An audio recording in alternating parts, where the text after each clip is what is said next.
This video is sponsored by UPerfect.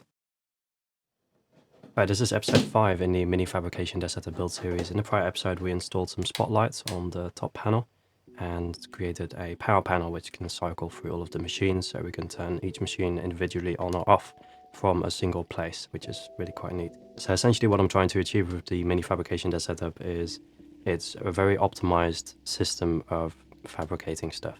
So if I want to build something or I need to fix something around the apartment, then this is kind of the unit that you go to. It has to be tiny because my apartment was already small. So in this episode I'd like to focus on the screen. I need a display on there because there'll be a computer on the setup as well, which will allow us to control all of the machines. So CNC machine, the 3D printer, the laser cutter, and also the 3D scanner. But then we also need a display, of course, to see what we're doing.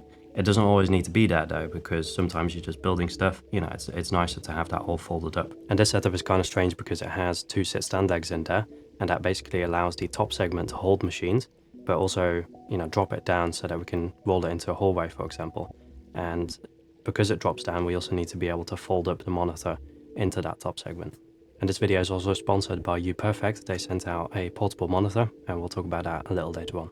And in this case, I went for a design which involves aluminium extrusions. So you can go onto the website where you buy the aluminium extrusions and download all of the step files, which allows you to import it into the CAD software and model everything out. So all of the bolt sizes and all of the hinges that you need to put this thing together is already planned out in advance. So in this case, we're using the 3030 aluminium profiles. I've also tried 45 by 45 to build a desk, and that stuff is also really awesome.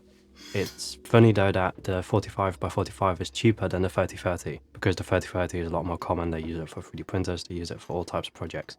But yeah, in this case I ordered it in black, and the design is super simple. We basically have a rectangular frame, then we have two extra profiles at the back over there, and that will allow the base mount to be held in place. Now to mount those profiles at the back, we do need to modify the corner pieces a little bit. So they have these little clips on there, you can basically snap them off, and then we can bolt it all into place.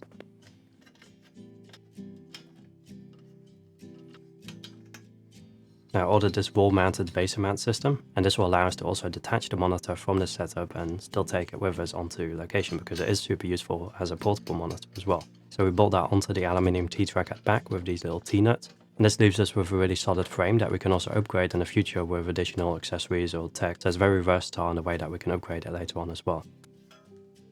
And the monitor that we're integrating right now is the Delta Max Touch from UPerfect. It's an 18.5 inch monitor that's usually meant for portable situations and has touch capability as well.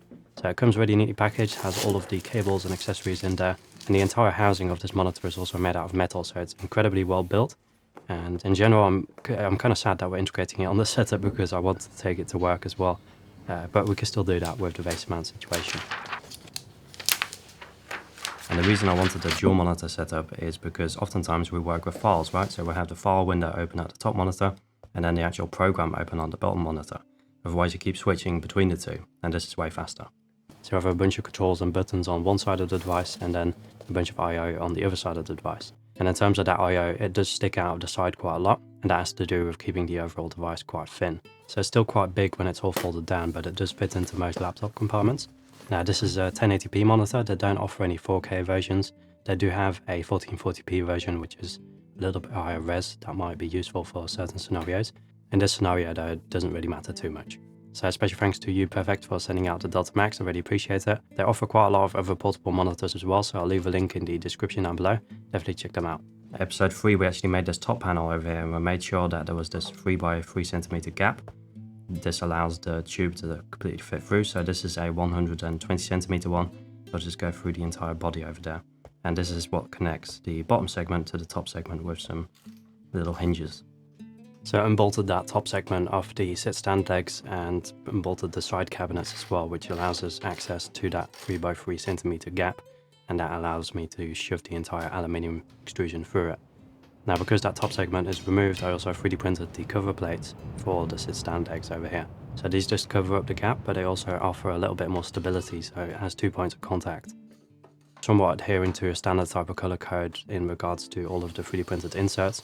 If we're talking about a top panel or like a base plate, then it will just be black, but all of the inserts are printed in beige because the prior sponsor sent over a bunch of beige filament, and it looks really quite decent as well. It has this little outline when you have an actual panel inserted into it, and I quite enjoy the look of it.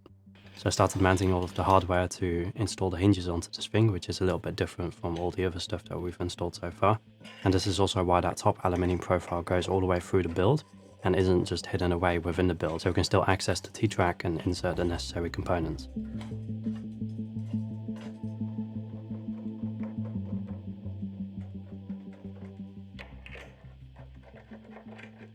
So initially I wanted to go for a totally different type of hinge, but they weren't in stock anymore, and I had to go for the standard type of hinges, which also don't come in black. So it's a little bit of a color difference here, but they work quite well, and this entire segment is held in place really nicely.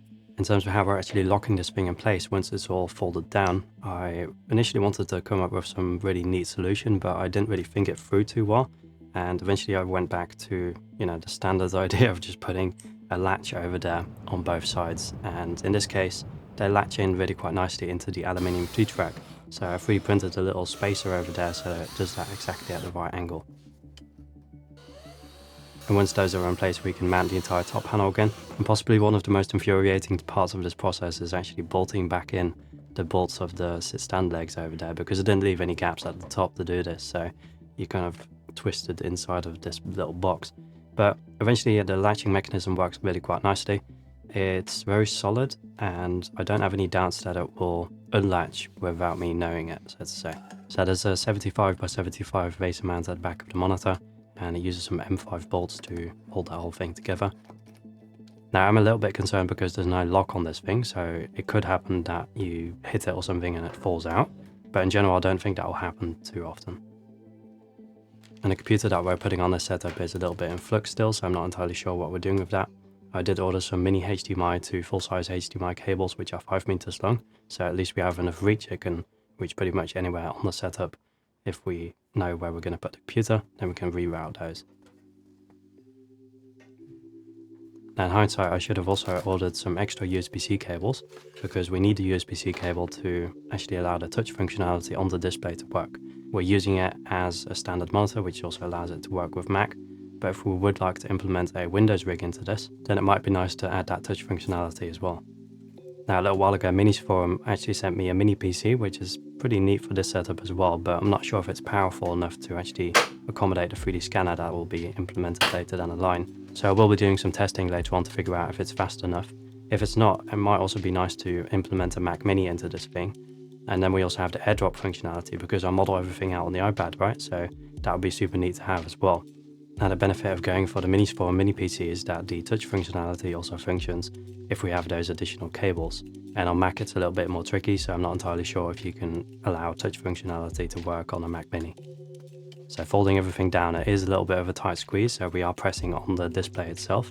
And it would be nice to add 1 or 2 spacers, so we have 2 or 3 extra millimeters there, and that way it's a little bit more smooth in terms of how we latch it together. We still need to print the black cover plates for those little spotlights there as well. But that's for our next episode. I hope you enjoyed this one. I hope it gave you some inspiration, and hopefully see you in the next one.